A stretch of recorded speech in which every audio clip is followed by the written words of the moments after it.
Les gars, je vous ai réinvité un jour dans mes recherches, dans mes mouvements de recherche de chez Copine. Je suis tombé sur un numéro 5 palpable, j'ai composé le numéro. Bon, c'est-à-dire les chiffres qui sont sortis dans ma tête. J'ai composé ces chiffres-là et j'ai lancé.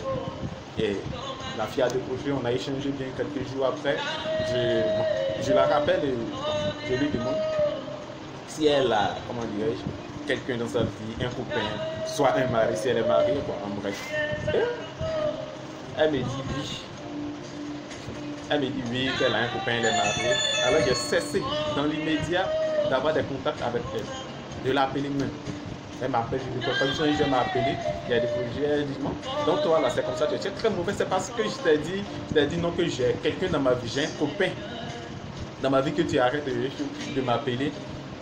Je me suis assis, j'ai réfléchi quelques temps après et je lui ai dit, est-ce que quand tu vas acheter de la nourriture, par exemple de la ticket, bon, du garba, c'est le garçon qui fait du garba, et que tu arrives là, devant le garbatiri, et que bon, quelques temps après, le garbatiri te dit non, comment dirais-je, la ticket est finie, il n'y a plus de la ticket ni poisson. Est-ce que tu restes là à l'aider à laver les assiettes? C'est la question que je lui ai posée et elle a raccroché. Ouais, il y a des gens, mais je ne comprends pas quoi. Il parle de diarrhée, non. Bon, le restaurant dans lequel je suis allé manger là, le cuisinier ne cuisine pas bien, ne fait pas ceci, voilà, j'ai diarrhée. Mais, est-ce que toi, tu te poses la question, comment tu es arrivé dans le restaurant? D'abord, tu laisses tes enfants, ta famille à la maison, c'est-à-dire enfant, mère, à la maison, sans nourriture ni rien. Et tu viens, tu croises une fille là, ta maîtresse, que tu appelles maîtresse, c'est pas si tu es élève maintenant, que tu appelles maîtresse, tu l'envoies dans un restaurant, tu manges, bon, tu ne manges pas d'abord. Avant de manger, tu fais quoi? Tu pries. Tu oses prier avant de manger. Et après, si tu as diarrhée, c'est pour accuser le restaurant de mal cuisiner, quelque chose comme ça. Est-ce que vous croyez que Dieu est gaou? Dieu n'est pas gaou. Il sait que tu as ta famille à la maison. Au lieu de venir manger là, il faut nourrir ta famille à la maison. Achète quelque chose, tu envoies à la maison ta femme, tes enfants, vous allez manger en famille.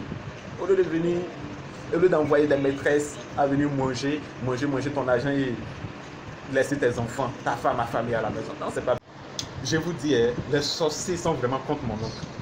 Les sorciers sont contre lui. Comment un type, il dort dans sa chambre, c'est-à-dire chez nous, le soir, et le matin, il se réveille, c'est-à-dire qu'il se réveille chez sa voisine, chez notre voisine. Notre voisine, mince, claire, avec des lolos un peu chauds. Il se réveille chez elle. Ça, c'est pas sorcellerie, il ne peut pas voir. Dormir chez toi et tu te réveilles chez ta voisine. Vraiment, c'est. Alex, je viens de recevoir un SMS. Je vais vous expliquer cet SMS-là, je vais vous dire, bon, chers hommes, soyez prudents. Soyez prudents pour ce nouveau mois, pour ce mois de décembre, soyez prudents, très prudents, je dis. Car les filles seront très polies jusqu'à ce que 2019, jusqu'à ce que février 2019 n'arrive. Donc soyez prudents, je vous dis, c'est un conseil, ce n'est pas à débattre, c'est un conseil simple. Soyez prudents pour ce mois de décembre. Les filles seront polies, très polies, la majorité, tous elles seront polies, mais soyez prudents. Pensez à la maison, ne pas dire regardez derrière vous. C'est vrai, l'avenir se trouve devant, mais vous regardez derrière.